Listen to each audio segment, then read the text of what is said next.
So let me get this straight. You have the most incompetent governor in the country in Gavin Newsom, who is already proposing that he has consultants coming in, people coming in to revitalize and rethink and reshape LA 2.0 under a Marshall type situation. What does that even mean?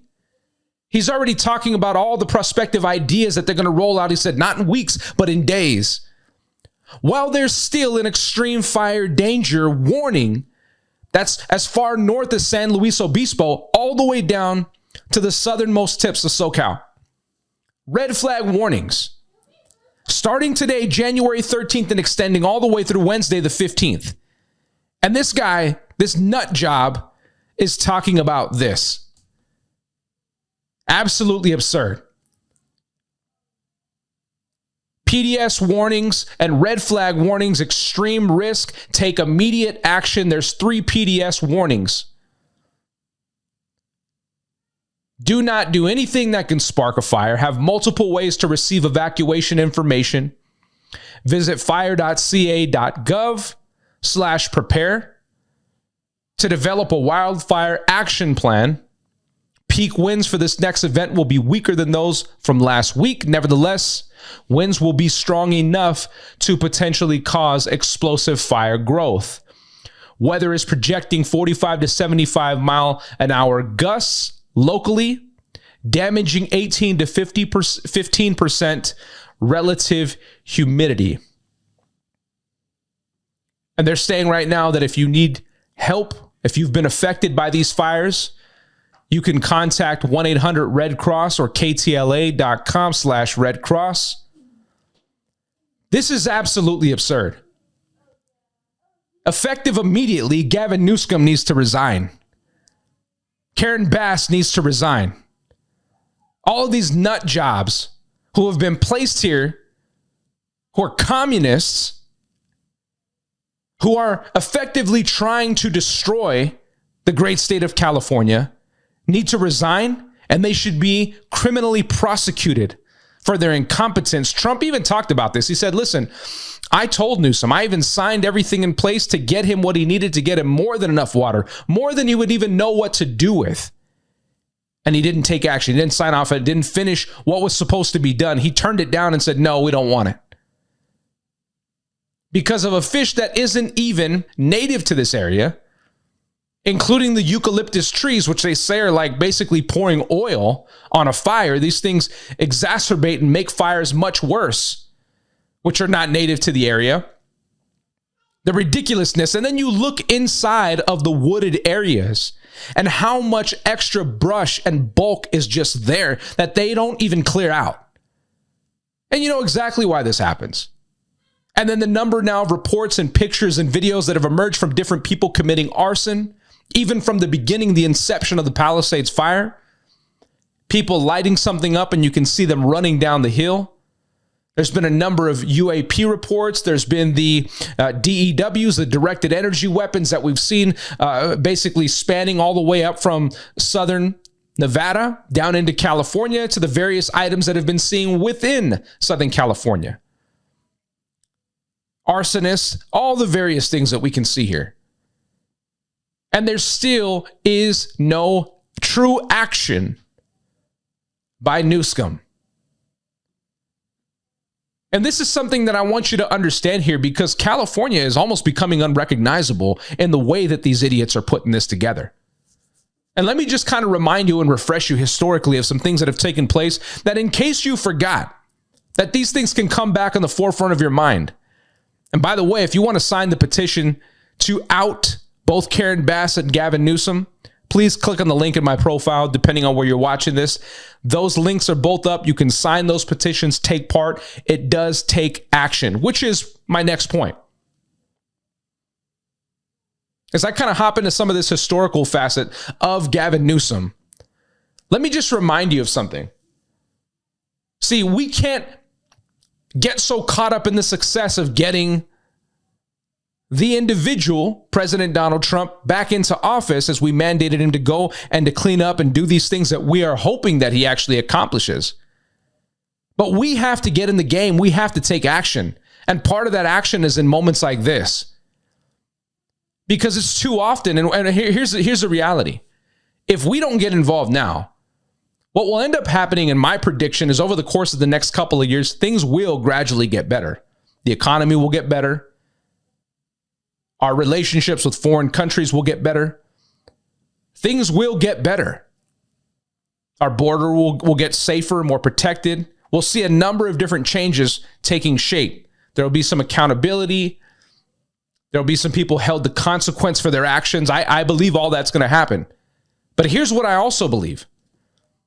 That if we start tasting success and waiting for it to come, then what's going to happen is the people who really want things to change within their own states, counties, cities, like Los Angeles, it's not going to happen.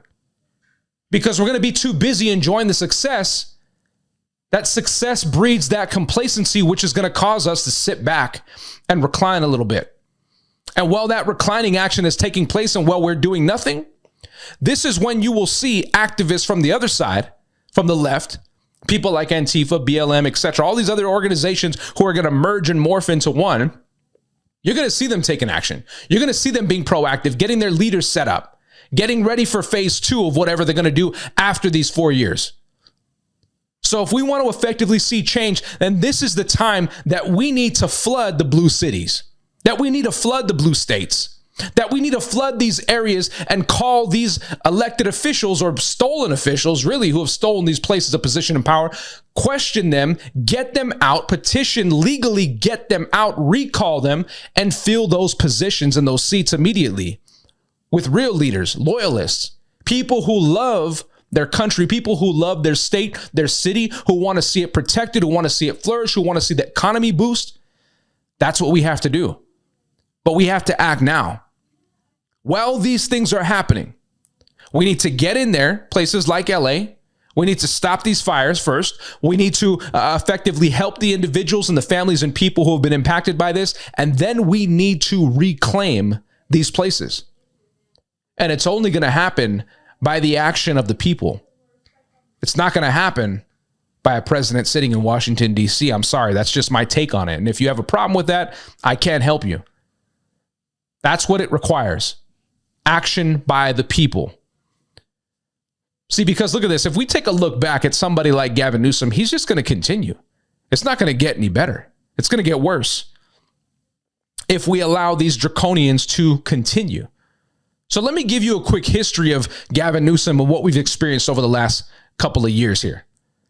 You remember that while Californians suffered during the COVID lockdowns, you were told to stay in your home or else you're going to lose your job and they were going to wrap up and close your business. Gavin Newsom wined and dined simultaneously at the exclusive French Laundry restaurant. No mask, no rules, just pure indulgence for himself and his buddies. He told your kids they couldn't go back to school, but his children attended a $60,000 per year private school,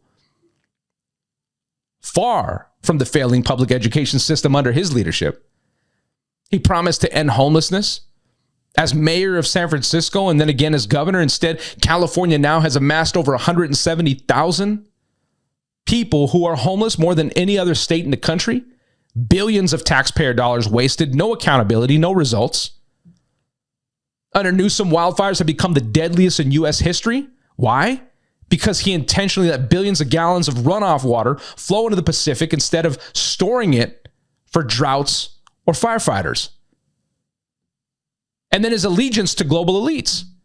Remember, if you forgot about this one, when the Chinese dictator Xi Jinping came to San Francisco, Newsom essentially rolled out the red carpet. Remember all the homelessness? If you've been to San Francisco, you know what I'm talking about. You try to walk out to Fisherman's Wharf, it is just saturated with defecation all over the place, people throwing up. You see people on the side tranked out. And what did he do? When he found out the Chinese leader was coming, he ordered the streets to be cleaned up. Homeless encampments overnight were completely wiped out. There were gates put up around the sidewalks that looked nice and clean. All for, not Californians, but for a foreign dictator. Newsom is a proud graduate of the World Economic Forum Young Leaders Program, and their agenda, we already know, is centralized control. Policies that drive up the cost of living while serving their international elites, their leaders. He bailed out PG&E, Pacific Gas and Electric, with a $21 billion package of your money. And why did he do that? Because the company was filing bankruptcy, and they were responsible for causing some deadly wildfires, and he gave them exemptions, as well as Panera Bread, their billionaire franchisee owner, Greg Flynn, so that his donors, Gavin Newsom's donors, wouldn't have to pay their workers the $20 minimum wage that every other business in California was mandated to pay.